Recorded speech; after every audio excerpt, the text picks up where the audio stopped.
तो कल के सेशन में हम लोगों ने क्या पढ़ा? कल के सेशन में हम लोगों ने पढ़ा चेक्ड वर्सेस अनचेक्ड एक्सेप्शन के बारे में, कि चेक्ड एक्सेप्शन क्या होता है और अनचेक्ड एक्सेप्शन क्या होती है।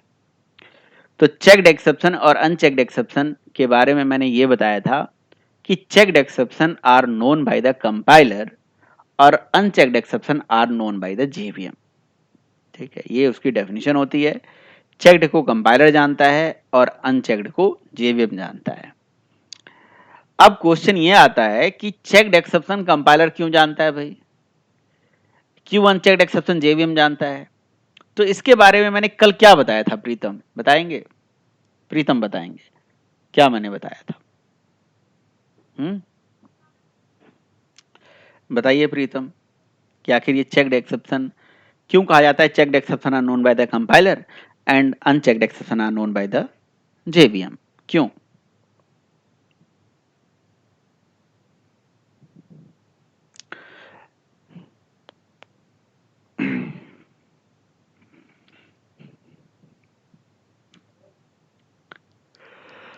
गौरव, गौरव बताएंगे। गौरव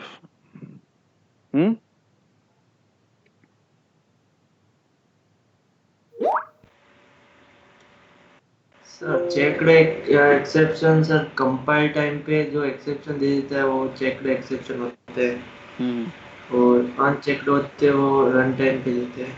नहीं, वो तो मतलब मैंने कल भी बताया था, बट मैं ये जानना चाहता हूं कि आखिर चेक्ड एक्सेप्शन कंपाइल टाइम पे क्यों आ जाता है, कैसे आ जाता है, उसका क्या रीजन होता है?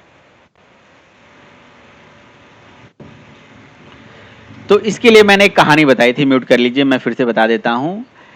देखिए, जब जावा का प्रोग्राम जेवीएम की बाउंड्री के अंदर ही चलता है, डायग्राम बता के समझाया था। तो जावा के प्रोग्राम जब जेवीएम की बाउंड्री के अंदर ही चलता है ना, तो जावा के प्रोग्राम में क्या प्रॉब्लम आ सकती है, क्या नहीं आ सकती, ये सब जेवीएम जानता है। तो उसके लिए उसने आपको बोल दिया कि भाई इस टाइप के प्रोग्राम में क्या प्रॉब्लम आ सकती है, क्या नहीं आ सकती है, वो उसकी हैंडलिंग हम करेंगे, तो आपको चेक करने की जरूरत नहीं है, वो जेवीएम करेगा चेक। वो जेवीएम प्रोग्राम में प्रॉब्लम देगा, तभी तो रन टाइम पे आती है। अनचेक्ड एक्सेप्शन रन टाइम पे आती है, सॉरी, हाँ, अनचेक्ड। तो जब जावा का प्रोग्राम जेवीएम की बाउंड्री के अंदर ही चलता है, तो जेवीएम को पता है कि प्रोग्राम में क्या क्या प्रॉब्लम आ सकती है। भाई जैसे मान लो कि प्रोग्राम में अर्थमेटिक प्रॉब्लम आ गई, नल पॉइंटर प्रॉब्लम आ गई, या कुछ भी आ गया, तो जब जावा का प्रोग्राम जेवीएम की बाउंड्री के अंदर ही चलता है ना, तो उसको पता है कि प्रोग्राम में क्या प्रॉब्लम आ सकती है, क्या नहीं आ सकती है, राइट। लेकिन जब जावा का प्रोग्राम जेवीएम की बाउंड्री के बाहर जाता है, तो जेवीएम अपना हाथ खड़ा कर लेता है और जेवीएम अपनी सारी रिस्पॉन्सिबिलिटी कंपाइलर को दे देता है। अब उसकी हैंडलिंग कौन करेगा? कंपाइलर करेगा। समझ रहे हो? कहीं ना कहीं जब जावा का प्रोग्राम जेवीएम के बाहर जाता है, अब कब कब जाता है समझिएगा, फाइल हैंडलिंग करने जाता है, इनपुट आउटपुट ऑपरेशन करने जाता है, सॉकेट प्रोग्रामिंग करने जाता है, डेटाबेस कनेक्शन करने जाता है ना। तो ये सब सिचुएशंस होते हैं। जब भी ये करने जाएगा, यानी कि जेवीएम की बाउंड्री के बाहर जाएगा ये सारा काम करने के लिए, तो जेवीएम अपना हाथ खड़ा कर लेता है। जेवीएम कहता है कि भैया अब इस प्रोग्राम में क्या प्रॉब्लम आ सकती है, क्या नहीं आ सकती, इसको हम नहीं चेक करेंगे, है ना, इसे आप चेक करके चलो। इसीलिए उसका नाम उसने दे दिया चेक्ड। तो this is checked by the programmer, और programmer checked by the compiler, और कंपाइलर फोर्स करता है प्रोग्रामर को, तो प्रोग्रामर उसे कंपाइल टाइम पे ही हैंडल करके चलता है। तो प्रोग्राम में कौन कौन सी एक्सेप्शन चेक्ड की कैटेगरी में आते हैं और कौन कौन सी अनचेक्ड की कैटेगरी में आते हैं, है ना। तो मैं आपको यहाँ पे एक्सेप्शन क्लासेस की हायरार्की दिखाता हूँ। और उस दिन मैंने आपको बताया भी था, जब एक्सेप्शन क्लासेस की हायरार्की दिखाया था, एक्सेप्शन, ठीक है, क्लासेस इन जावा, ठीक है, एक्सेप्शन क्लासेस जो है जावा में, उनकी अपनी एक हायरार्की है। ओके,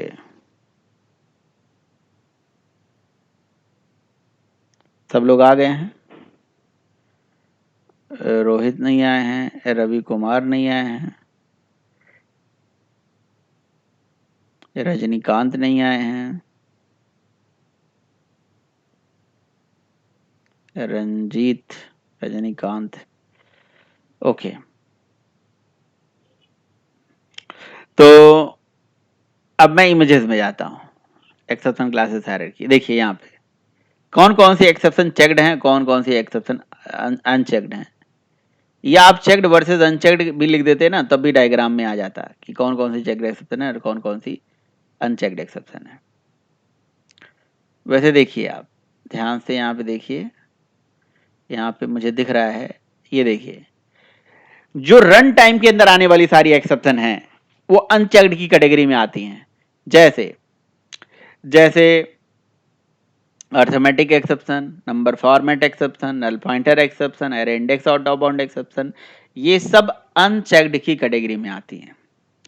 और चेक्ड की कैटेगरी में आने वाले एक्सेप्शन जैसे आईओ, जैसे फाइल, जैसे class not found, SQL exception, ये सब चेक्ड की कैटेगरी में आते हैं।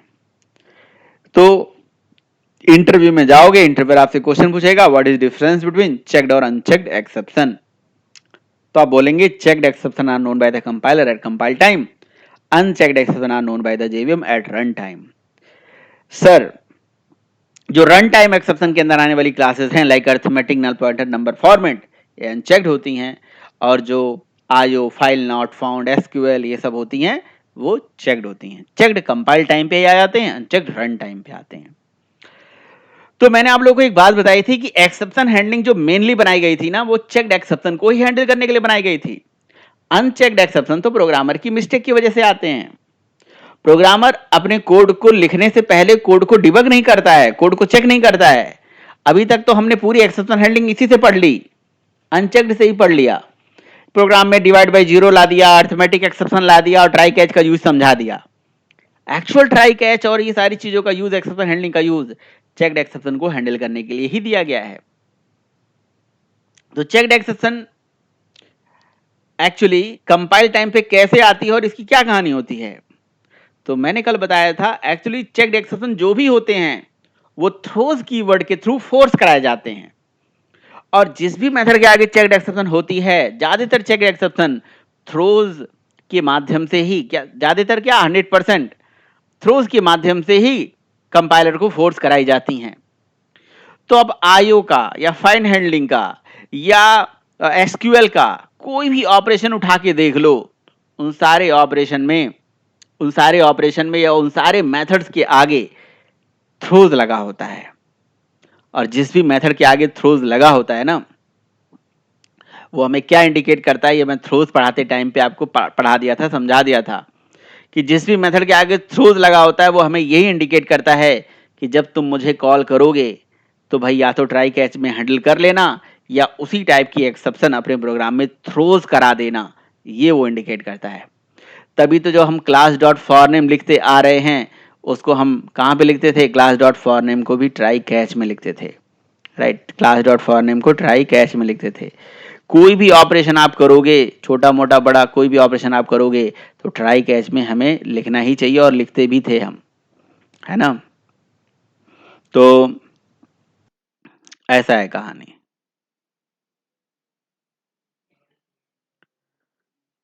उफ,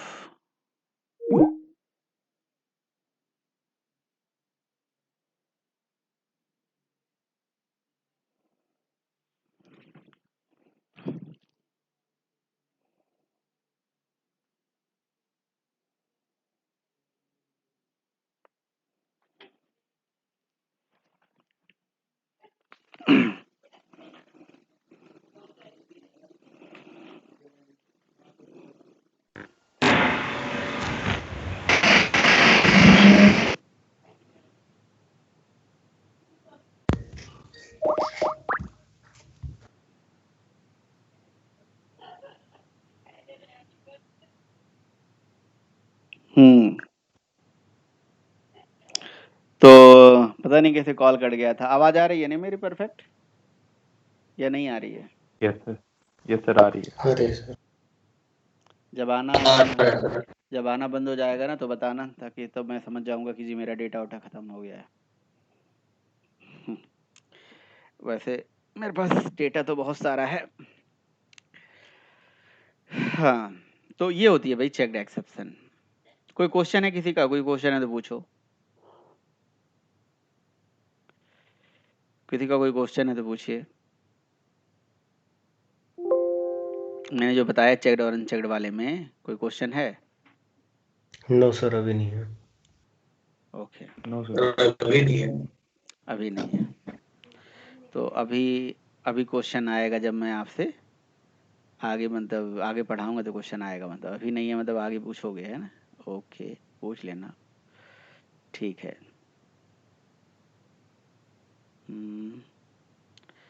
ठीक है। तो जैसे मैं कल पढ़ा रहा था, कल मैं समझा रहा था, ये सब मैं ट्राई कैच नेक्स्ट ट्राई वही हटाता हूँ। जैसे कल मैं आपको पढ़ा रहा था, क्या मैं आपको ये पढ़ा रहा था कि जैसे कोई भी मेथड आप उठा के देख लो, ठीक है, कोई भी मेथड उठा के देख लो,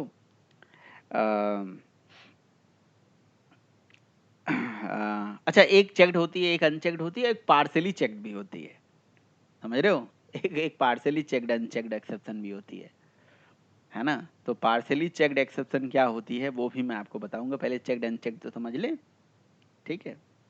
तो अब जैसे आप जावा में कोई भी ऑपरेशन करवाओ मेरे से, जैसे मैं मान लो कि class dot for name use करने जा रहा हूँ, तो क्लास डॉट फॉर नेम मैं जब यूज करता हूँ, ठीक है, और मैं यहाँ पे अपनी क्लास का नाम दे देता हूँ, या मैं और भी कोई ऑपरेशन कर सकता हूँ, जैसे मैं फाइल हैंडलिंग करने जा रहा हूँ मान लो, है ना? या सबसे आसान है जो समझना, वो है सिस्टम क्लास का इन वेरिएबल कॉल करने जा रहा हूँ, तो सिस्टम डॉट इन के अंदर एक रीड मेथड पड़ा हुआ है, उसको चलाने जा रहा हूँ।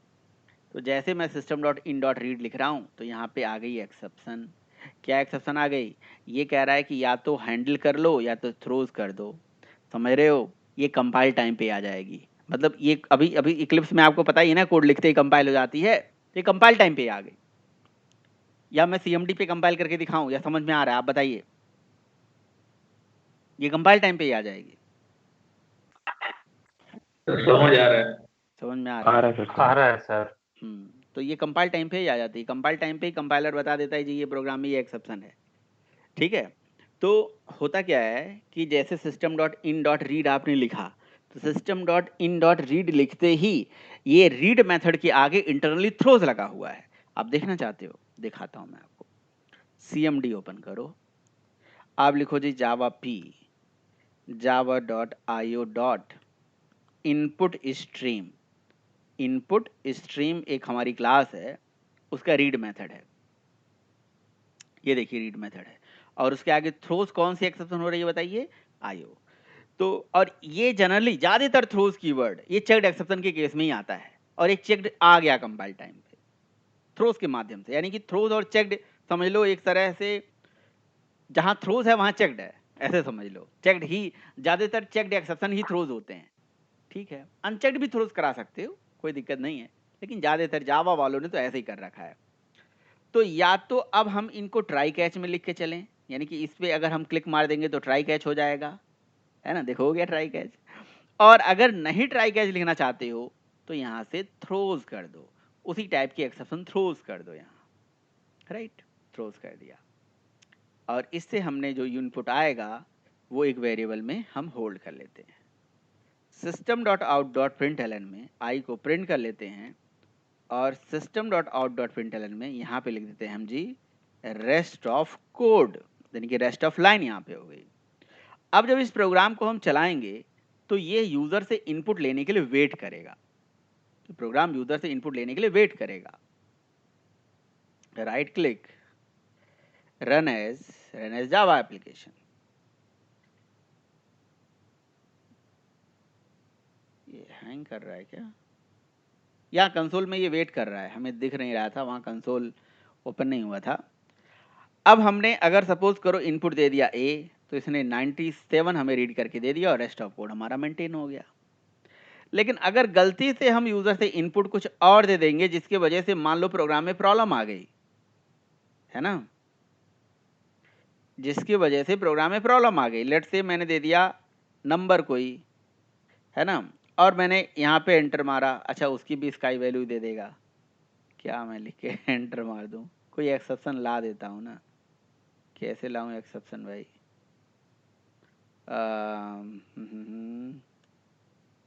उसकी भी स्काई वैल्यू आ जाएगी, स्पेस भी होगा, है ना? क्या कर सकता हूँ बताइए? कोई एक्सेप्शन ला देते हैं।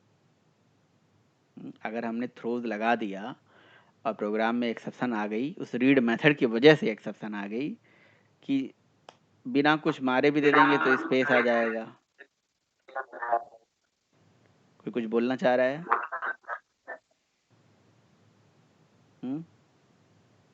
ठीक है, तो नहीं बोलना चाह रहा है तो म्यूट कर लीजिए। समहाउ अगर मान लो इस मेथड में कहीं प्रॉब्लम आ गई, या उसके ऊपर नीचे कहीं पे भी मेथड में प्रॉब्लम आ गई, है ना, तो जो रेस्ट ऑफ कोड है वो मेंटेन नहीं हो पाएगा। कहने का मतलब ये है। तो क्या ला सकते हैं यार, कौन सी system dot in dot read में क्या प्रॉब्लम आ सकती है?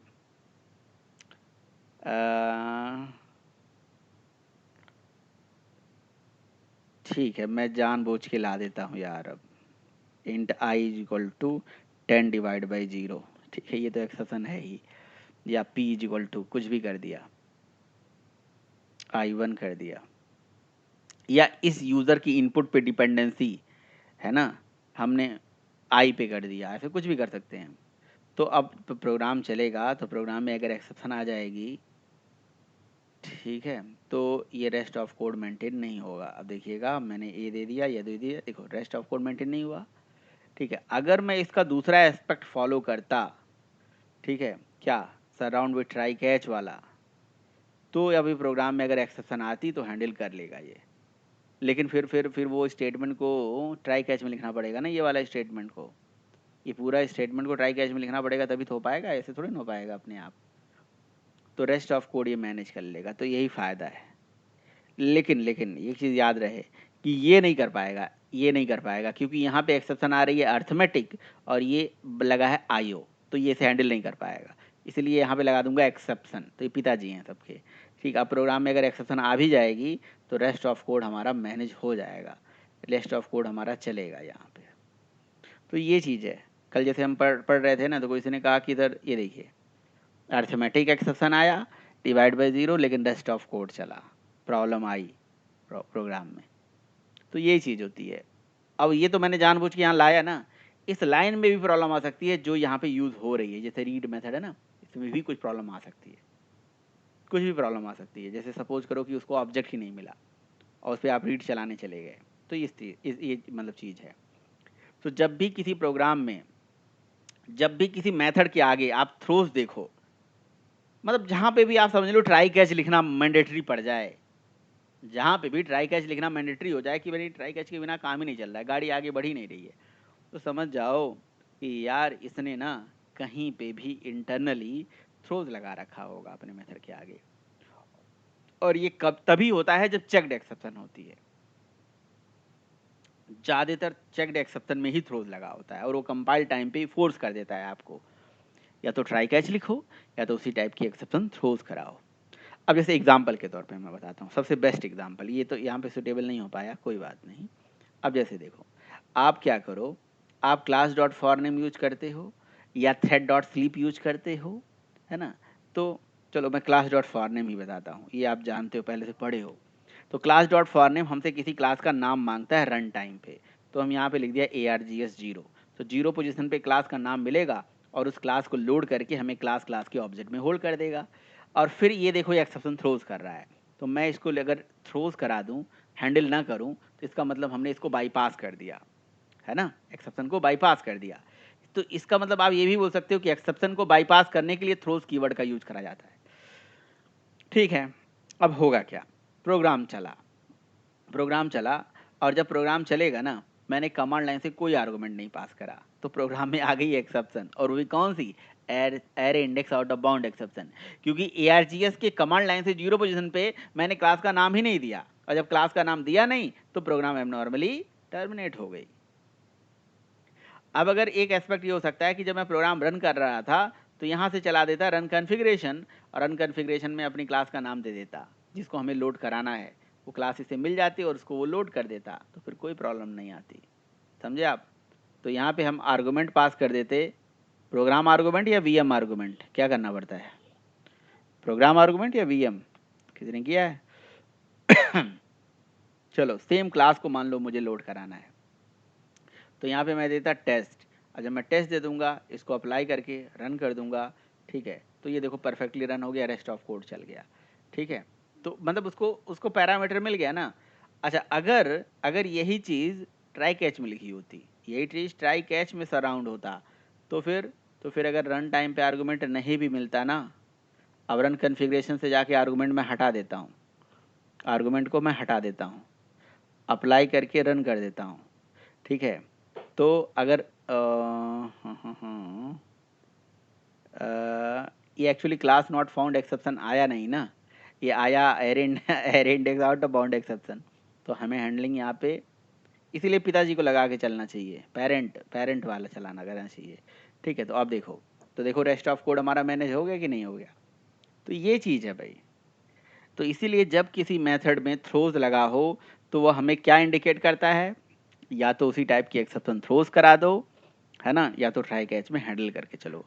ट्राई कैच में हैंडल करके चलोगे तो रेस्ट ऑफ कोड आपका मैनेज होगा, आगे कोड चलेगा। और नहीं करके चलोगे तो भाई एक्सेप्शन को आपने अवॉइड कर दिया एक तरह से। ये होता है भाई चेक्ड एक्सेप्शन की कहानी।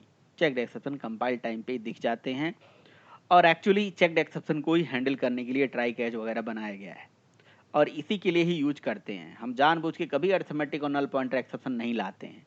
हाँ, वो तो गलती से आ जाता है तो ठीक है, उसको हैंडल कर लेते हैं, लेकिन ज़्यादातर यहीं पे इसका यूज है, ठीक है। तो हमने ट्राई पढ़ लिया, कैच पढ़ लिया, थ्रो पढ़ लिया, थ्रोज पढ़ लिया, चेक्ड और अनचेक्ड में डिफरेंस पढ़ लिया, ठीक है। अभी मैं थ्रोज कीवर्ड के और भी यूजेस बताता हूँ आपको, ठीक है। हाँ सर। हाँ जी। सर इसमें थ्रोस में हमने ये मेन मेथड में लिखा थ्रोस आपका आवाज कट रहा है, और मुझे ही कट रहा है, सबको कट रहा है।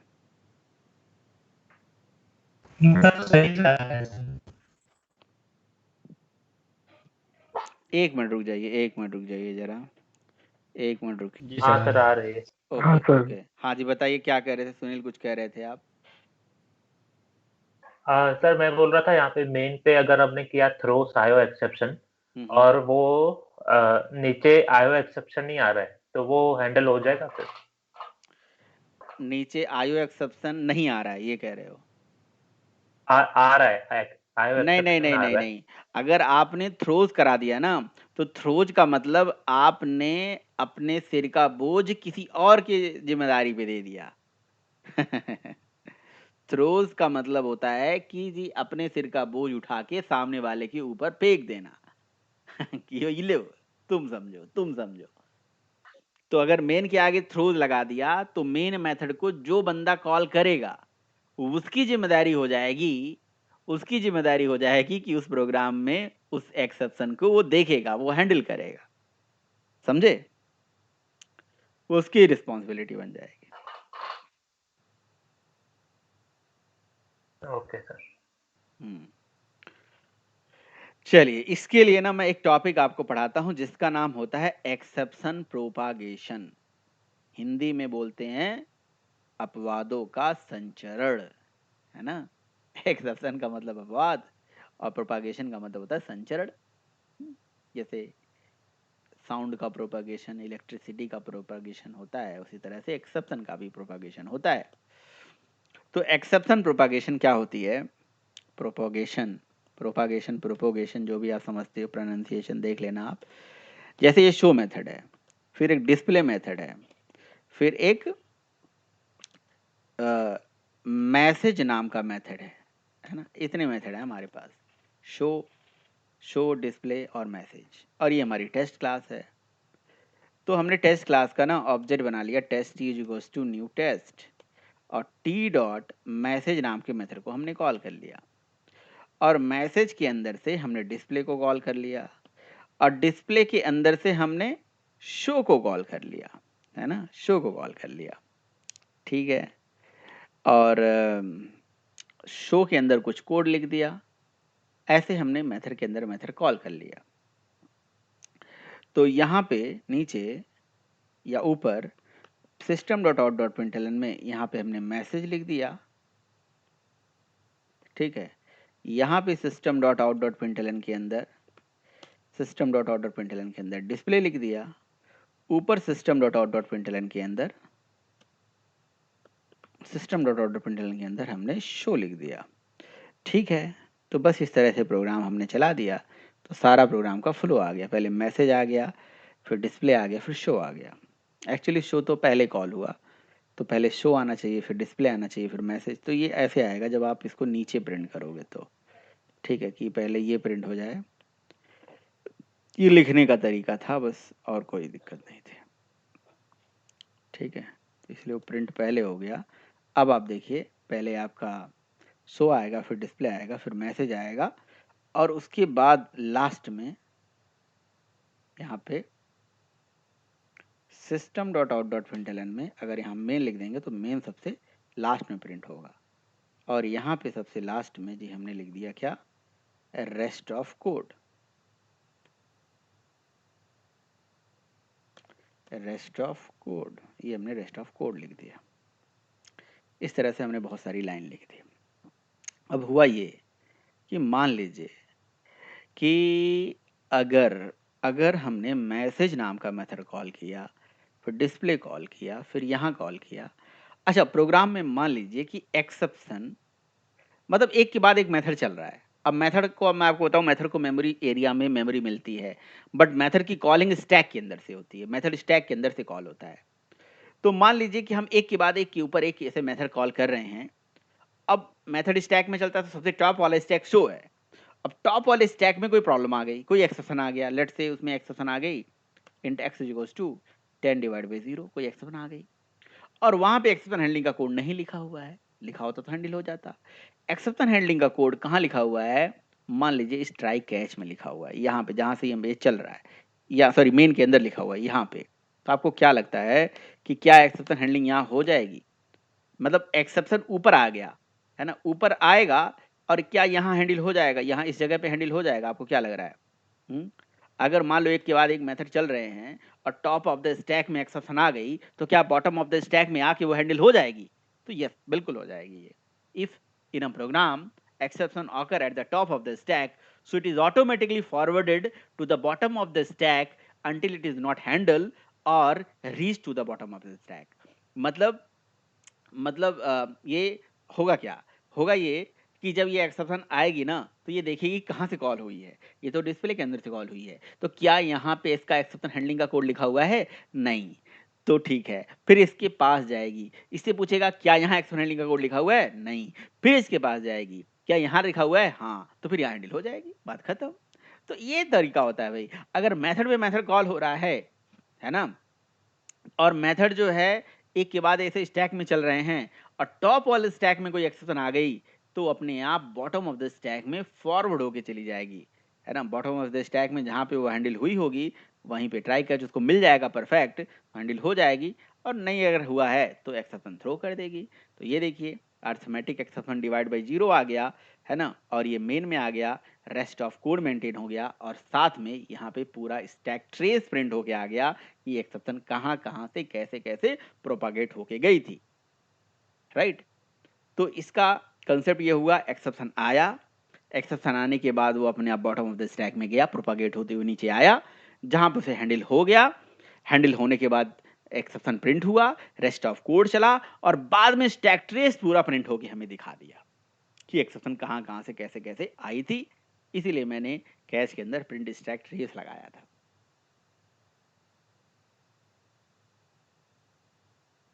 प्रिंट स्टैक ट्रेस नहीं भी लगाओगे ना, तब भी ये प्रिंट करके दिखाएगा कि कहाँ कहाँ से एक्सेप्शन आई थी।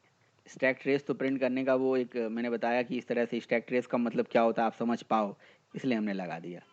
ठीक है, वैसे भी लगा लो, ये देखो, ये देखो। अच्छा, स्टैक ट्रेस नहीं लगाओगे तो चीज़ें नहीं प्रिंट करके दिखाएगी। एक्सेप्शन आएगा, हैंडल हो जाएगा, मेन में चलेगा, रेस्ट ऑफ कोड चलेगा। तो प्रिंट स्टैक ट्रेस से वो पूरा स्टैक ट्रेस पता चल जाता है कैसे कैसे चीज़ें आई थी। और ये चीज़ तभी होती है जब हमारे प्रोग्राम में एक्सेप्शन आती है अनचेक्ड वाली। तो अनचेक्ड एक्सेप्शन का ही केवल प्रोपागेशन होता है। अर्थमेटिक एक्सेप्शन अनचेक्ड है। नल पॉइंट रन टाइम के अंदर आने वाली कोई भी एक्सेप्शन अनचेक्ड है। रन टाइम में number format, null pointer, arithmetic, array index, ये सब किस में आते हैं? अनचेक्ड में आते हैं। और अनचेक्ड एक्सेप्शन ऑटोमेटिकली प्रोपागेट हो जाते हैं, इसका प्रोपागेशन हो जाता है। और ये जहां से मतलब अगर root top of the stack में अगर कॉज होती हैं, तो अपने आप फॉरवर्ड होकर बॉटम ऑफ द स्टैक में पहुंचती हैं। लेकिन ना, अगर यहीं पे ये आती कौन सी एक्सेप्शन? चेक्ड आती तो चेक्ड का प्रोपागेशन बिल्कुल नहीं हो पाता। अगर मैं यहाँ पे चेक्ड एक्सेप्शन लाता हूँ, मैं सिस्टम डॉट चलो मैं यहाँ एक्सेप्शन थ्रो करा देता हूँ, जानबूझ के थ्रो करा देता हूँ। मैं लिखता हूँ थ्रो थ्रो न्यू आयो एक्सेप्शन। तो आयो एक्सेप्शन तो चेक्ड है ना, यहाँ पे आयो एक्सेप्शन ला देता हूँ मैं। जैसे ही मैं थ्रो आयो एक्सेप्शन किया तो थ्रो के बाद तो अगली लाइन नहीं लिखी जा सकती, इसलिए मैंने नीचे लिख दिया। तो पता है ये प्रोपागेट हो ही नहीं पाया, तो कंपाइल टाइम पे ही एरर आ गया। ठीक है, तो जब आपके प्रोग्राम में चेक्ड एक्सेप्शन आती है ना, तो उसका प्रोपागेशन नहीं होता है, ओनली अनचेक्ड एक्सेप्शन का होता है।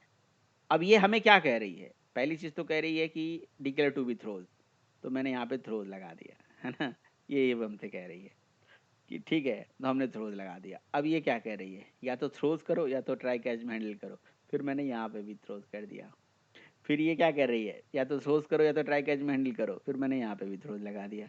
फिर ये क्या कर रही है, कुछ नहीं कर रही है, हो गया हैंडलिंग और चेक्ड एक्सेप्शन भी प्रोपागेट हो गया।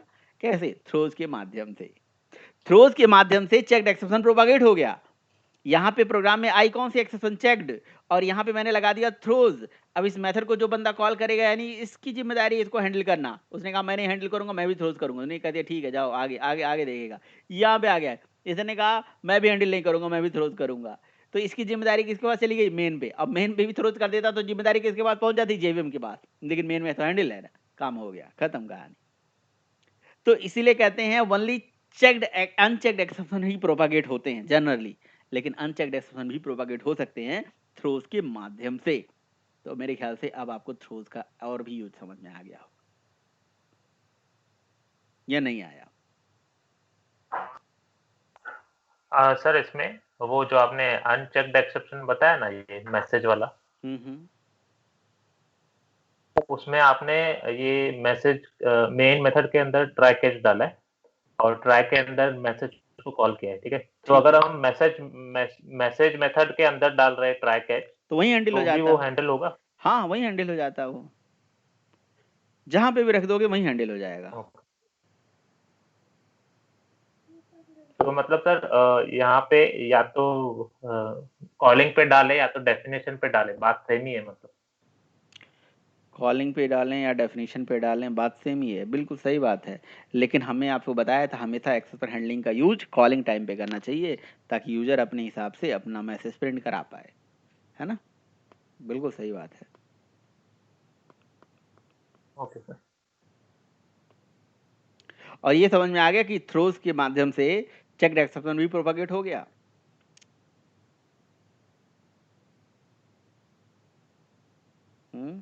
यस सर, आ गया। Yes sir.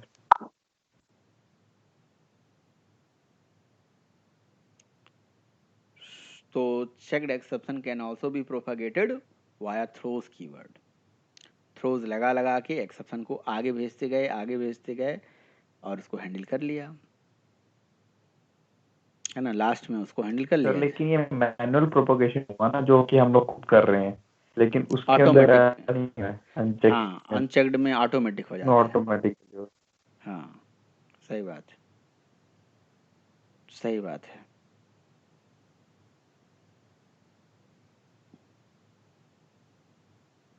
ओके, तो एक्सेप्शन प्रोपागेशन का यही कंसेप्ट था कि अगर एक्सेप्शन टॉप ऊपर आएगा तो नीचे अपने आप फॉरवर्ड होते चला जाएगा, और वो जब तक जाएगा जब तक हैंडल नहीं होगा। और ये चेक्ड के केस में तो अपने आप होता नहीं है, हमें खुद करना पड़ता है। थ्रोज के माध्यम से इसको हम कर पाते हैं प्रोपागेट और आगे भेजते चले जाते हैं। जब भी किसी मेथड के आगे थ्रोज लगा होता है तो हमें इंडिकेट करता है या तो उसी टाइप के एक्सेप्शन आप हैंडल कर लो या तो उसी टाइप के एक्सेप्शन थ्रोज कर दो। ठीक है, तो थ्रोज कीवर्ड जो होता है और थ्रो कीवर्ड जो होता है, इनमें क्या अंतर हुआ? अब देखिए अंतर मैं आपको बताता हूँ। Throw keyword is used to throwing the exception explicitly in a program, but throws keyword is not used to throwing an exception explicitly in the program. It is just used to providing the indication to the end user that what type of exception may occur in the program. मतलब throw keyword से exception forcefully throw हो रही है, but throws keyword से just end user को indication मिल रहा है कि इस पर्टिकुलर मेथड को जब आप चलाओगे तो किस टाइप की एक्सेप्शन प्रोग्राम में आ सकती है, किस टाइप की एक्सेप्शन आने के चांसेस हैं, बस ये हमें बताती है। थ्रो से एक्सेप्शन थ्रो होती है, थ्रो जिसे एक्सेप्शन थ्रो नहीं होती है, इंडिकेशन मिलता है इंड यूजर को कि क्या एक्सेप्शन आ सकती है प्रोग्राम में। थ्रो कीवर्ड जो होता है जब आप लगाते हो, थ्रो कीवर्ड जब आप लगाते हो तो कहानी ऐसा होता है, जब कभी भी थ्रो कीवर्ड आप लगाते हो तो वो मेथड के अंदर मेथड की इंप्लीमेंटेशन का पार्ट होता है थ्रो कीवर्ड, और थ्रोज कीवर्ड जो होता है वो मेथड का सिग्नेचर का पार्ट होता है। ठीक है, तो throws is a part of method signature, पर throw is a part of method implementation. ठीक है, आप थ्रो जो है ना किसी भी टाइप की एक्सेप्शन को कर सकते हो, चाहे वो चेक्ड हो चाहे वो अनचेक्ड हो, किसी एक्सेप्शन को कर सकते हो। बट थ्रोज ज्यादातर ना हम चेक्ड ही एक्सेप्शन कराते हैं, अनचेक्ड भी कर सकते हैं, कोई दिक्कत नहीं है, बट ज्यादातर 99% केसेस में थ्रोज जो है चेक्ड एक्सेप्शन को ही कराने के लिए करते हैं। थ्रोज कीवर्ड से हम चेक्ड एक्सेप्शन को भी प्रोपागेट कर सकते हैं, बट वो थ्रोज से नहीं कर सकते ना, थ्रो से नहीं कर सकते। तो यही सब डिफरेंस होता है थ्रो और थ्रोज में। बताइए,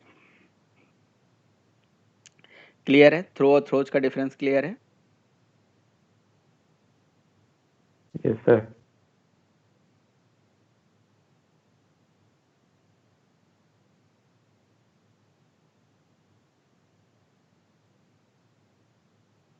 ओके, सही है। अब पता है, जब हम थ्रोज लगाते हैं ना तो थ्रोज की रिगार्डिंग कुछ रूल्स आते हैं, रूल्स रेगुलेशंस होते हैं जो हमें फॉलो करना पड़ता है। ठीक है, एक्सेप्शन हैंडलिंग में जब भी थ्रो हम लगाते हैं ना, थ्रोज, तो कुछ रूल होता है। In case of method overriding, in case of constructor, ये सारी चीज़ हमें ध्यान रखना पड़ता है। तो क्या रूल है? ठीक है, तो मैंने ये प्रोग्राम आपको शेयर कर दिया, मेरे ख्याल से थ्रोज लगा के किया है या बिना थ्रोज के किया है? थ्रोज लगा के किया है, ठीक है, अच्छी बात है। तो अब जैसे मान लीजिए, अब ये मेरे से इंटरव्यू में क्वेश्चन पूछा गया, आपसे भी पूछा जा सकता है, किसी से भी पूछा जा सकता है कि ये बताओ कि थ्रोज का यूज एक्सेप्शन हैंडलिंग में, थ्रोज का जो यूज होता है मेथड ओवरराइडिंग के केस में क्या कहता है। सपोज करो हमने कोई मेथड ओवरराइडिंग कर रखी है, और मेथड ओवरराइडिंग के केस में थ्रोज के क्या रूल्स होते हैं, ये ऐसे क्वेश्चन पूछा जाता है इंटरव्यू में, है ना? समझ रहे हो? तो क्या रूल होते हैं, किसी को याद है थ्रोज के रूल मेथड ओवरराइडिंग के केस में? नहीं पता है, मैं बताता हूँ। मेथड ओवरराइडिंग होती क्या है, जब दो क्लासेस में सेम नेम से मेथड होते हैं, तो पेरेंट क्लास का मेथड का नाम शो है, तो चाइल्ड क्लास के मेथड का भी नाम, चाइल्ड क्लास के भी मेथड का नाम शो रख दिया, तो शो नाम से हमने मेथड बना दिया, ऊपर भी शो नाम से मेथड, नीचे भी नाम से method. This is called method overriding. Method overriding क्या होती है, समझ में आ रहा है? हाँ जी, यस सर। क्या होता है मेथड ओवरराइडिंग? Yes sir. क्या जब होती है मेथड सर एक ओवरराइडिंग? हमारी, बताओ सर। हाँ जब बताइए बताइए।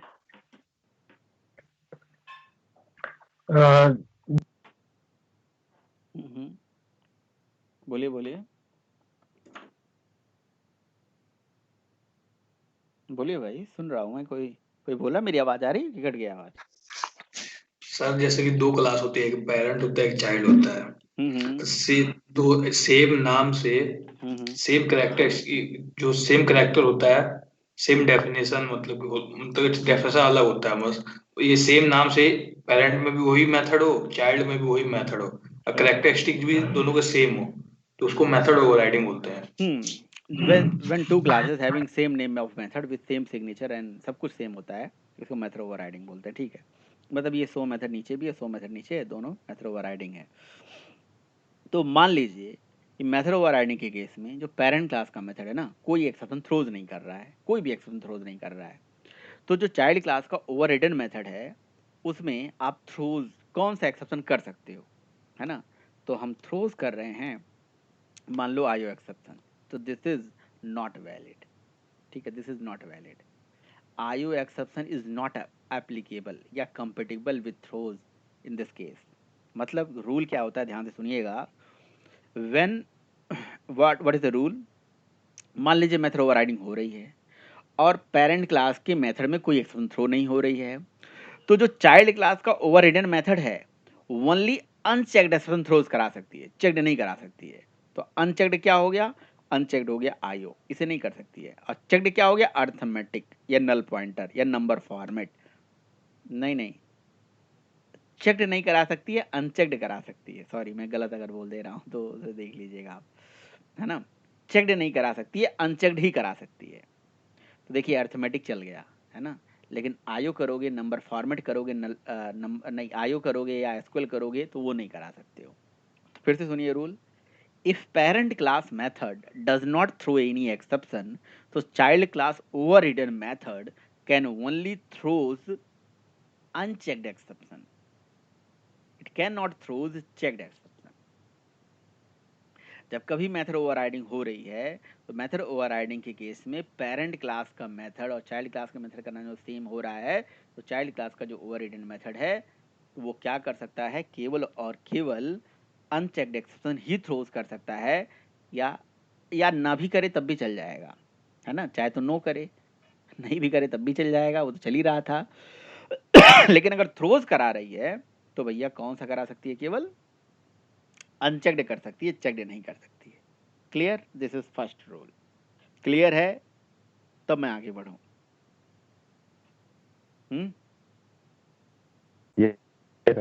और एक बार बताइए सर, आवाज कट रही है आपकी सर बहुत। कौन कह रहा है और एक बार बताइए, किसने बोला? सर में कौन सर में, नाम तो बताओ। दीपक सर। ओके ओके ओके, आवाज आ रही है मेरी सही सत्येंद्र या नहीं आ रही है? हाँ सर, अब आ रही है। ओके, तो दीपक मुझे ये बताइए, चेक्ड एक्सेप्शन क्या होती है और अनचेक्ड एक्सेप्शन क्या होती है, पहले ये बताइए। चेक एक्सेप्शन कंपल टाइम पे मतलब आता है, और रन टाइम और अनचेक एक्सेप्शन रन टाइम पे। कौन कौन सी एक्सेप्शन चेक्ड होती हैं और कौन कौन सी अनचेक्ड होती हैं? सर जो कंपाइल टाइम पे है वो नाम बताइए, नाम उनकी एक्सेप्शन क्लासेस के नाम बताइए, कौन कौन सी चेक्ड होती हैं और कौन कौन सी जैसा अनचेक्ड। जैसा रन टाइम पे जैसा अरिथमेटिक वगैरह।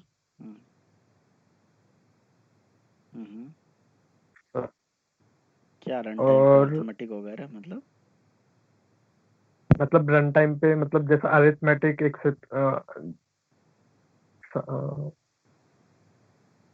अर्थमेटिक एक मिनट भाई, अनिकेश पूछ रहा हूँ ना, इनसे पूछने दीजिए आप। हाँ जी बताइए दीपक। IO exception. हाँ सर, आईओ एक्सेप्शन वगैरह जो है वो कंपाइल टाइम पे रहता है सर। तो ओनली आईओ एक्सेप्शन ही या और भी कुछ है? नहीं सर, और है सर, मतलब एक मतलब याद ये आ रहा अभी फिलहाल। याद करिए ना, ये सब याद करना पड़ेगा, ये जरूरी है ना, कि जब आप इंटरव्यू में जाओगे तो आपसे कुछ भी पूछा जाएगा, तो इसलिए इसको याद करना है आपने। ये चेक्ड होता है, ये अनचेक्ड होता है। तो और मैंने बल्कि वो एक सिंपल सा कंसेप्ट समझा दिया, जब जावा का प्रोग्राम जेवीएम के बाहर जाएगा तो बस जेवीएम के बाहर कब कब जाएगा, फाइल हैंडलिंग करने जाएगा, आईओ ऑपरेशन करने जाएगा, सॉकेट कनेक्शन करने जाएगा, एसक्यूएल कनेक्शन करने जाएगा। तो एसक्यूएल एक्सेप्शन हो गई, आईओ एक्सेप्शन हो गई, फाइल एक्सेप्शन हो गई, thread class not found exception हो गई, ये सब जो है चेक्ड की कैटेगरी में आती है जब जेवीएम के बाहर जाएगा। ठीक है, चलिए चलिए समझ में आ गया। तो इसे मतलब याद करिए, है ना। तो इसलिए नहीं कि जी आपने क्वेश्चन पूछा तो मैंने क्वेश्चन पूछ दिया, इसलिए कि भाई आपको भी ये सब पता होना चाहिए, है ना, बहुत ज़रूरी है। चलिए ठीक है, मैं बताता हूँ अब होता क्या है मेथड ओवरराइडिंग में। अच्छा, मेथड ओवरराइडिंग क्या होती है Deepak, what is method overriding?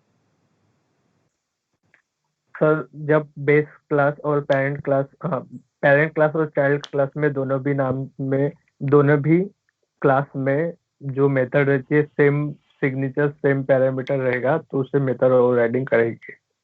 Yes yes yes yes yes. अब मान लीजिए पेरेंट क्लास के मेथड में कोई एक्सेप्शन थ्रो नहीं हो रही है ना? तो अब चाइल्ड क्लास में आपको थ्रो कराना है, तो आप ना वनली और वनली अनचेक्ड एक्सेप्शन थ्रो करा सकते हो। थ्रो चेक्ड एक्सेप्शन थ्रो नहीं करा सकते हो। अगर मैं यहाँ अरिथमेटिक करूँगा तो ये थ्रोज हो सकता है क्योंकि ये अनचेक्ड है, लेकिन अगर आईओ एक्सेप्शन करूँगा तो ये नहीं हो सकता क्योंकि ये अनचेक्ड है, या एसक्यूएल एक्सेप्शन करना चाहता हूँ तो नहीं कर सकता क्योंकि ये अनचेक्ड है, सॉरी चेक्ड है, वेरी सॉरी मैं फिर गलत बोल देता हूँ यार, चेक्ड है। तो ये चेक्ड है तो चेक्ड वाला नहीं कर सकते हो, अनचेक्ड वाला कर सकते हो। ठीक है, बस ये रूल मैंने बताया। ठीक, समझ में आया ओके नहीं सर, आया? समझ में आया? अभी नहीं आया? अभी बताओ, फिर से बताऊंगा मैं। आगे जब भी मेथड ओवरराइडिंग करिए तो ओवरराइडिंग में ये चेक करिए कि पेरेंट क्लास का मेथड एक्सेप्शन थ्रो कर रही है नहीं। तो जब ओवरराइडिंग आप करोगे तो ओवरराइडेड मेथड को आप, ये ओवरराइडेड मेथड हो गया, तो ओवरराइडेड मेथड में आप ओनली अनचेक्ड एक्सेप्शन थ्रोज करा सकते हो, चेक्ड नहीं करा सकते हो। Okay, this is case first. और what is the case second? Case second अब आ जाती है। केस सेकंड ये है कि मान लीजिए पेरेंट क्लास का कोई मेथड जो है वो एक्सेप्शन थ्रोज कर रही है ना? मान लीजिए वो आईओ एक्सेप्शन थ्रो कर रही है, तो जो चाइल्ड क्लास का ओवररिडन मेथड है चाहे तो कोई एक्सेप्शन न थ्रो करे तब भी चल जाएगा प्रोग्राम, है ना? और चाहे तो सेम एक्सेप्शन कर दे तब भी चल जाएगा प्रोग्राम, है ना?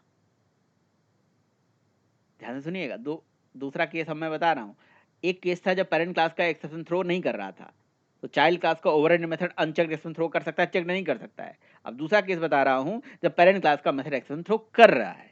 तो जब पेरेंट क्लास का मेथड एक्सेप्शन थ्रो कर रहा है तो जो चाइल्ड क्लास का ओवरराइड मेथड है, चाहे कोई एक्सेप्शन ना थ्रो कराए तब भी चलेगा, सेम करा दे तब भी चलेगा, बट पेरेंट नहीं कर सकता। पेरेंट टाइप का एक्सेप्शन थ्रो नहीं कर सकता, ओनली चाइल्ड टाइप का ही होना मैंडेटरी है। पेरेंट हो गया एक्सेप्शन, है ना? आयु का पेरेंट तो एक्सेप्शन हो गया ना, वो नहीं कर सकता, चाइल्ड कर सकता है, उसका चाइल्ड कर सकता है, सेम कर सकता है, नहीं कर सकता है, लेकिन पेरेंट नहीं कर सकता है। पेरेंट टाइप का एक्सेप्शन थ्रोज नहीं कर सकता है।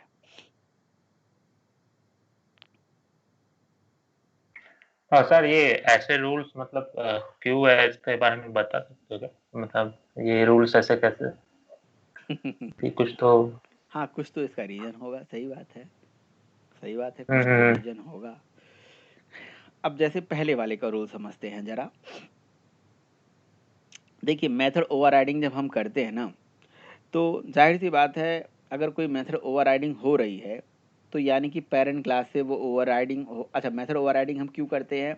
पॉलीमॉर्फिज्म को अचीव करने के लिए, ताकि मेथड पेरेंट का कॉल होगा तब भी एग्जीक्यूट चाइल्ड का होगा। ये मेथड ओवरराइडिंग का पर्पज होता है, to achieve run time polymorphism. तो जब आप सपोज करो कि आपने मेथड ओवरराइडिंग कर रखी है ना, और आपने अपकास्टिंग कर दी, मतलब ऑब्जेक्ट बनाया आपने चाइल्ड का और रेफरेंस वेरिएबल ले लिया आपने पेरेंट का, ऐसे। ठीक है, अब आप पेरेंट का मेथड कॉल करोगे, पहले ही पेरेंट का मेथड कॉल करोगे, लेकिन ओवरराइडिंग में रूल ये होता है कि ओवरराइडन मेथड को प्रेफरेंस जाता है, तो ये जो नीचे ओवरराइड हुआ वाला मेथड है ना, यही चलेगा। ठीक है, अब ये चलेगा। अब मान लीजिए कि यहाँ पे कोई एक्शन थ्रो नहीं हो रही है और आप यहाँ पे थ्रो करा रहे, क्या आप थ्रो करा दे रहे हो, थ्रोस करा दे रहे हो आयु एक्सेप्शन, जो कि है कैसा? चेक्ड, जो कि है कैसा? चेक्ड, है ना? और ऐसा रूल होता है कि ये हो जाता, मान लो एक सेकंड के लिए हम मान के चलते हैं कि ऐसा हो जाता है कि यहाँ थ्रो करा पाते आप। ठीक है, तो जब ऐसा हो जाता और आप थ्रो करा पाते तो फिर रूल तो ब्रेक हो जाता। कैसे? आप मेथड कॉल कर रहे हो यहाँ पे, ये पेरेंट का मेथड है ना? अब कोई भी और चलेगा ये वाला मेथड।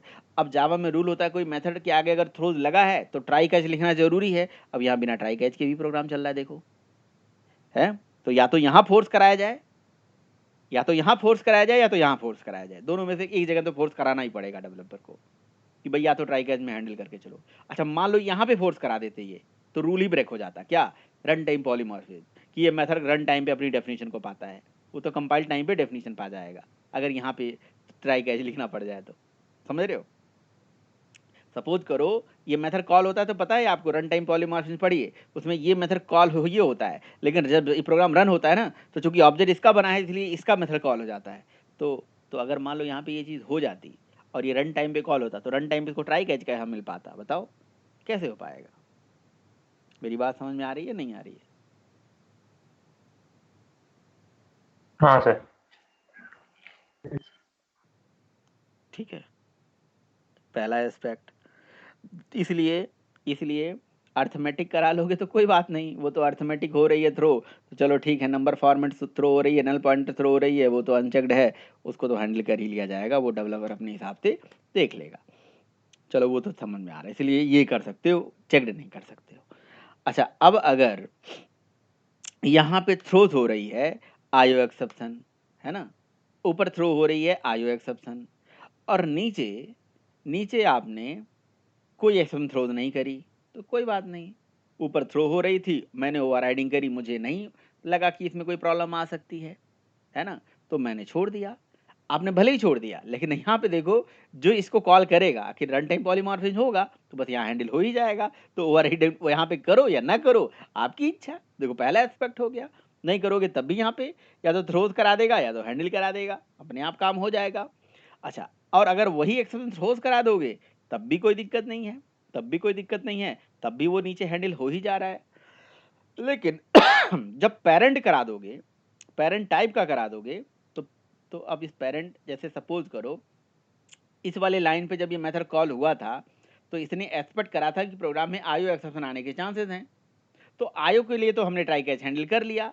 लेकिन जब यहाँ पे मैंने ओवरराइड करा है, यहाँ पे आईओ से हटके कुछ और एक्सेप्शन आ गई, तो फिर उसकी हैंडलिंग नहीं हो पाएगी ना, उसकी हैंडलिंग नहीं हो पाएगी, वो समस्या हो जाएगी। इसलिए उन्होंने पहले रूल बनाया कि पेरेंट लगा ही नहीं पाओगे आप। यहाँ पे तो मैंने आईओ के हिसाब से ट्राई कैच लगा दिया, मान लो एट सराउंड ट्राई कैच लगा दिया या थ्रोज कर दिया, जो भी है ना, मैंने ट्राई कैच के लगा दिया, मान लीजिए ये सराउंड विद ट्राई कैच, मैंने कौन सा ट्राई कैच लगाया? पेरेंट वाला, और यहाँ पे सॉरी आईओ वाला, और यहाँ पे आ गई कौन सी एक्सेप्शन, कोई और, तो फिर उसकी हैंडलिंग कैसे करोगे? वो समस्या हो जाएगी। अब वो क्या है क्या नहीं है? अच्छा देखो, मेथड ओवरराइडिंग जब होती है ना, तो कोई ज़रूरी नहीं कि हमने ही किया है, हो सकता हो किसी इंड यूज़र या हो सकता हो किसी फ्रेमवर्क में, फ्रेमवर्क ने अपने हिसाब से इंप्लीमेंट करके उसकी मेथड की ओवरराइडिंग कर रखी है। तो वहां से जाके उसको पता कैसे लगाओ कि यार वो कौन सा मेथड थ्रो कर रहा है, फिर हम उसी टाइप का हैंडलिंग करें? ये भी तो एक समस्या है। उसके अंदर कौन सा मेथड थ्रो हो रहा है इंटरनली, वो हम कैसे पता लगाएं? इसलिए रूल बना दिया है कि हर डेवलपर को पता है कि यार ये एक्सेप्शन है, तो या तो इसका पेरेंट इसका चाइल्ड होगा या तो सेम होगा, पेरेंट तो होगा नहीं, तो इसलिए उसी में हैंडल करके चलेंगे। अब समझ में आई बात? तो सब ये पॉलीमॉर्फिज्म से रिलेटेड है ये।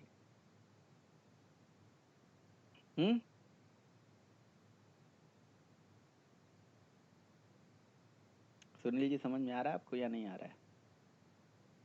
हाँ सर। थोड़ा सा आपको पॉलीमॉर्फिज्म समझना पड़ेगा, तो आप समझ जाओगे कि हाँ अच्छा इसमें ये समस्या आ जाएगी। अब आज तक पता है, अभी जो आप बोल रहे हो, मतलब मुझे ऐसी ज़रूरत नहीं पड़ी कि मुझे क्यों समझना है, लेकिन आपने पूछा ना, तो मैंने समझा दिया। तो ऐसा नहीं है कि जी आप भी नहीं समझ सकते हो, आप भी समझ सकते हो, आप भी अपने निष्कर्ष निकाल सकते हो कि जी अगर ऐसा होगा ना तो ये प्रॉब्लम आ सकती है यार। अच्छा, फिर ऐसा होने लगेगा तो ये क्या होगा? ऐसा होने, भाई कोई चीज़ हमें प्रूफ करना है तो हम उसकी डिसएडवांटेज की तरफ जाएंगे, है ना। अगर मान लो कि हमने कह दिया कि भैया यहाँ से नहीं आना है, इस रास्ते से नहीं आना है, क्यों? मैं इस रास्ते से नहीं आना है लिखा नो एंट्री, तो नो एंट्री, ठीक है, नो एंट्री में घुस गए तो चालान कट जाएगा, बात खत्म, चले जाओ। नो एंट्री, अगर नो एंट्री लगाई गई तो कुछ ना कुछ सोच के लगाई गई है ना, उस रास्ते में कुछ हो सकता है, कोई प्रॉब्लम हो सकती है, या यहाँ लिखा है कि यहाँ हाई वोल्टेज का झटका लगेगा, है ना, यहाँ पे एकदम बिल्कुल डेंजर का साइन लगा हुआ है, इधर इस रिस्ट्रिक्टेड एरिया नहीं जाना है, आप चले जाओगे, हो सकता है गड्ढा है उसमें गिर जाओ, बस यही चीज़ सोचना है, कुछ ना कुछ तो ऐसा चीज़ होगा जी उसके अंदर, है ना, यही चीज़ है। ओके, तो ये हो गया हमारा थ्रोज का use in case of exception handling. Exception handling में थ्रोज का यूज ये होता है। Method overriding, sorry, method overriding के केस में थ्रोज का यूज पूछा गया है मेरे से एक बार क्वेश्चन, ये मतलब क्वेश्चन तो खैर किसी भी टाइप का बन सकता है, थ्रोज वगैरह वगैरह जो भी है।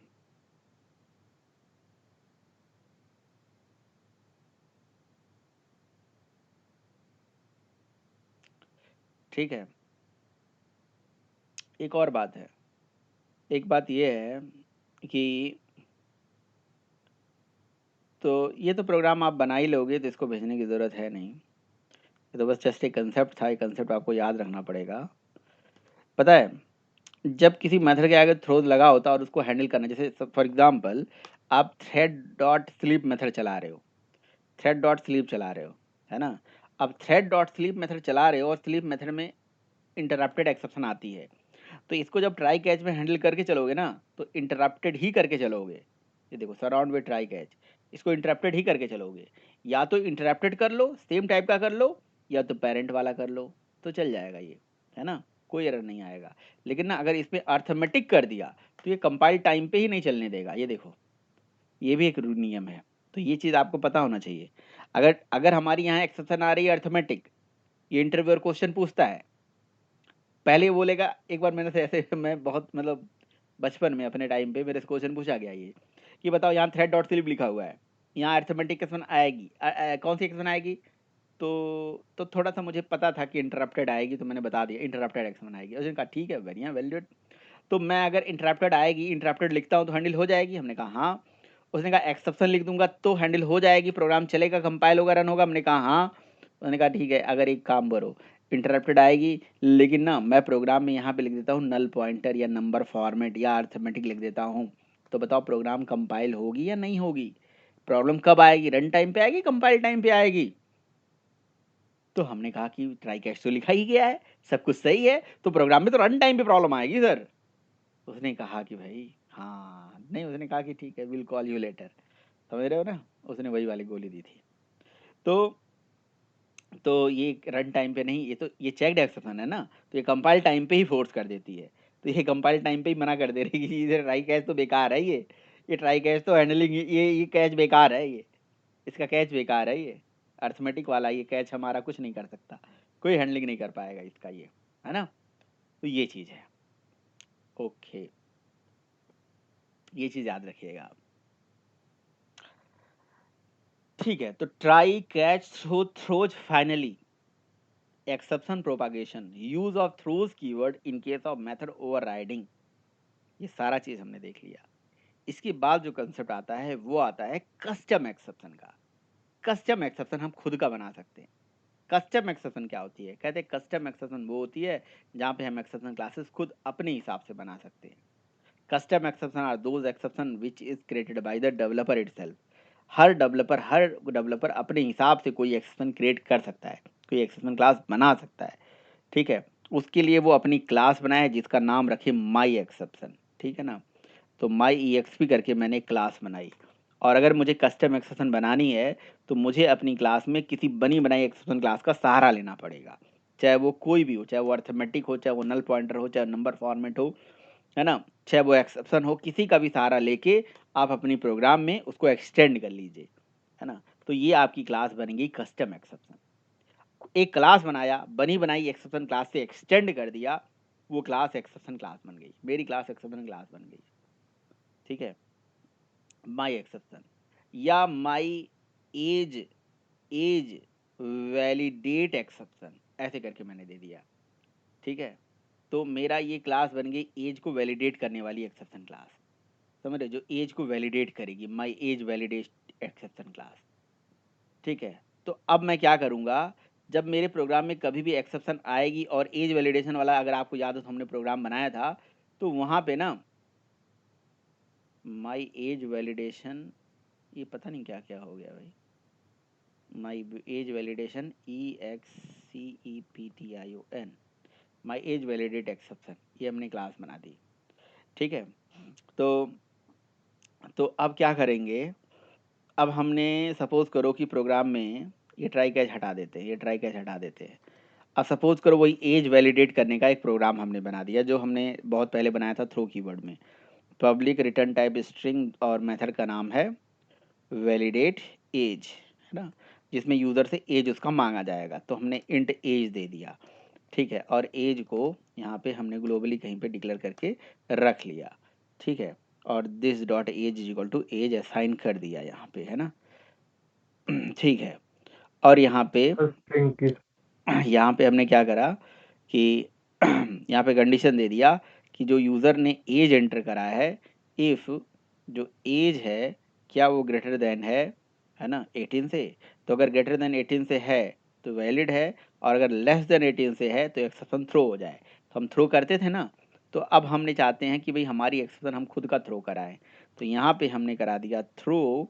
अब हम अपनी खुद की जो एक्सेप्शन बनाए हुए हैं उसको थ्रो कराना चाहते हैं, ये इसको थ्रो कराना चाहते हैं, तो हमने थ्रो कर दिया और यहाँ पे लिख दिया न्यू, और ये हमारी एक्सेप्शन क्लास का नाम। तो जाहिर सी बात है, अब हमें मान लो कोई मैसेज वैसेज देना है तो हम कहाँ देंगे, तो या तो हम ट्विस्टिंग के माध्यम से पहुंचा सकते हैं, या तो ये कंसेप्टर में ऐसे दे दिया हमने इन वैलिड एज। ठीक है, तो अब हमें इसका मैचिंग कंसेप्टर बनाना पड़ेगा। जस्ट क्रिएट ऑन द कंसेप्टर, इसका मैचिंग कंसेप्टर बन गया। अब इस इनवैलिड एज की इंफॉर्मेशन हमें पेरेंट क्लास तक पहुंचानी है। तो बताओ, दीपक बताएंगे और कोई नहीं बताएगा, एकदम दीपक बताएंगे कि अगर किसी चाइल्ड क्लास की इंफॉर्मेशन पेरेंट तक भेजनी है तो मैं कैसे भेजूं, क्या तरीका हो सकता है कि इसकी इंफॉर्मेशन पेरेंट सुपर यूज करके। Very nice, very nice, very good. तो यहाँ पे हम लिखेंगे सुपर, ठीक है, सुपर लिखेंगे और सुपर में यहाँ पे हम स्ट्रिंग भेजेंगे। ठीक है, यहाँ पे हम स्ट्रिंग भेजेंगे, तो ये स्ट्रिंग के माध्यम से ये इन्फॉर्मेशन सुपर क्लास के पास पहुँच जाएगी, तो ये मैसेज वो दिखाने लगेगा। ठीक है, अच्छा, अब यहाँ पे थ्रो हो रही है इनवैलिड एज एक्सेप्शन, और इसको हम ठहरेंगे सराउंड विथ ट्राई कैच। तो कैच में भी नहीं, सराउंड विथ ट्राई कैच, तो कैच भी हम लगाएंगे। ओह नहीं, तो सराउंड विथ ट्राई कैच लिखेंगे। जब मैं ट्राई कैच लगाऊंगा ना तो उससे रेस्ट ऑफ कोड मैनेज हो जाएगा। तो मैंने ट्राई और कैच लगाया, ट्राई और कैच जब मैंने लगाया तो कैच ब्लॉक में मैं कौन सी एक्सेप्शन में हैंडल करूंगा, इसे होल्ड करूंगा अपनी टाइप की एक्सेप्शन में। पहले किस में होल्ड करते थे हम माई एज वैलिडेट एक्सेप्शन में हम होल्ड कर रहे हैं। पहले हम होल्ड करते थे किस में, arithmetic null pointer number format में। अब हम अपनी एक्सेप्शन, तो इसी तरह से तो सारी एक्सेप्शन क्लासेस बनी हुई हैं जो एक्सेप्शन को इनहेरिट करके बनी हुई हैं, ऐसे ही बनी हुई हैं जैसे मैं बना रहा हूँ। ठीक है, तो अगर ये ऐसा होता है तो ये थ्रो कर दो। ठीक है, और यहाँ पे से बंद कर दो इफ को, नहीं तो यहाँ से रिटर्न कर दो इनवैलिड एज। समझ रहे हो, इनवैलिड एज। ठीक है, तो ये ट्राई कैच, ये क्या है, ये मेन बंद हो गया, इफ कहाँ बंद हुआ, ये इफ बंद हो गया, ये मेन क्यों यहाँ बंद हो रहा है, यहाँ पे बंद होगा मेन, मतलब एज वैलिडेट। ठीक है, ये ओ सॉरी, मैंने इफ को लगाया ही नहीं है पैरेंथेसिस, तभी तो मैं सोचूं ये क्या समस्या है। ठीक है, तो ये हो गया इफ, है ना, एल्स रिटर्न दिस। अब एक और रिटर्न स्टेटमेंट आ रहा है, तो ठीक है, एक और रिटर्न लगा दिया, वहाँ पे भी हमने इनवैलिड लिख दिया। ठीक है, तो इनवैलिड ही रहेगा वो भी, वैलिड नहीं, वैलिड एज रहेगा यार, इनवैलिड तो मैसेज आएगा वैलिड एज, या हाँ वैलिड लिख देते हैं, वैलिड एज। ठीक है, वैलिड एज। ठीक है, सारे केस में वैलिड होगा, बस दैट्स इट। अब ये वैलिडेट एज जो है हम टेस्ट क्लास के ऑब्जेक्ट से चला लेंगे। Test t is equals to new test, और हमने लिखा जी टी डॉट वैलिड एज, और यहाँ पे एज हमने दे दिया मान लीजिए 12। तो ये एक्सेप्शन आ गई, एक्सेप्शनल कंडीशनल हो गया। ठीक है, इसको होल्ड करा के अपना एज आप रख सकते हो, नहीं तो यहाँ पे रेस्ट ऑफ कोड प्रिंट कर दो, रेस्ट ऑफ कोड। ठीक है, प्रोग्राम को चला दीजिए, देखिए ये प्रोग्राम चला, देखिए इनवैलिड एज आ गया, रेस्ट ऑफ कोड मैनेज हो गया, ट्राई कैच में हैंडल हो गया ना, तो रेस्ट ऑफ कोड मैनेज हो गया। और अगर ये वैलिड एज डालते, हम स्कैनर भी लिख सकते थे यहाँ पे, scanner s equals to new scanner. ठीक है, उसमें हमने सिस्टम डॉट इन ले लिया, यूज़र से हमने उसका एज मांग लिया कि inter your age, system dot out dot println, यहाँ से हमने दिया इंटर योर एज, है ना, हमने एज मांग लिया, एस डॉट नेक्स्ट इंट से हमने यहाँ पे इंट एज में होल्ड कर लिया और एज उठा के यहाँ पे पास कर दिया, इस तरह से। ठीक है, दैट्स इट। और अगर एज यहाँ पे इस तरह से मैंने स्ट्रिंग चलो MSG वेरिएबल में होल्ड कर लिया और यहाँ पे लिख दिया भाई if MSG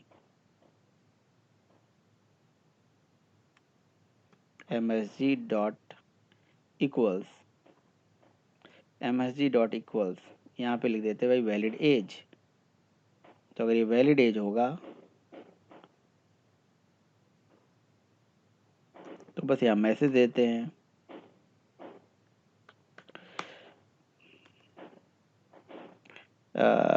system.out.println your age is valid, ठीक है। Now you can vote to PM Modi. भाई मोदी विरोधी कोई नहीं ना है। नाराज हो जाए मेरे से, ठीक है, अगर होंगे भी तो कोई बात नहीं, ठीक है, ओके। तो ठीक है, तो भाई ये मैंने वो एज दे दिया 34। भैया वोट डालिए, जाइए कमल की निशान पे वोट डालिए आप। Your age is valid, you can vote to PM Modi. समझ रहे हो? और अगर आपका एज गलत है तो फिर क्या करेंगे आप? तो कुछ नहीं करेंगे, घर में बैठ के चाय पीजिए, चाय पकौड़े का आनंद लीजिए। ये देखिए योर एज इज इनवैलिड। ओहो, ये तो गड़बड़ हो गया भाई।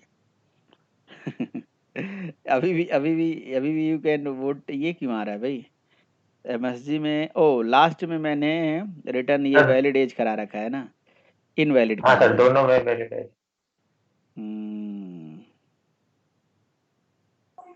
कंडीशन क्या डाल सकते हैं? Invalid age, valid age. यहाँ पे लास्ट में अगर कर देंगे तो इनवैलिड ही बार बार रिटर्न करेगा ना। एल्स इफ, नहीं सर, इफ के अंदर रिटर्न कर सकते ना। Else if age is greater than 18, greater than equal to 18, तो नहीं तो इनवैलिड। अब सही है ना? ऐसे कर देते हैं अब, ठीक है, अब सही है। तो जब age less than equal to 18 होगा ना, तो ग्रेटर देन इक्वल टू 18 होगा, तभी वो वैलिड आएगा।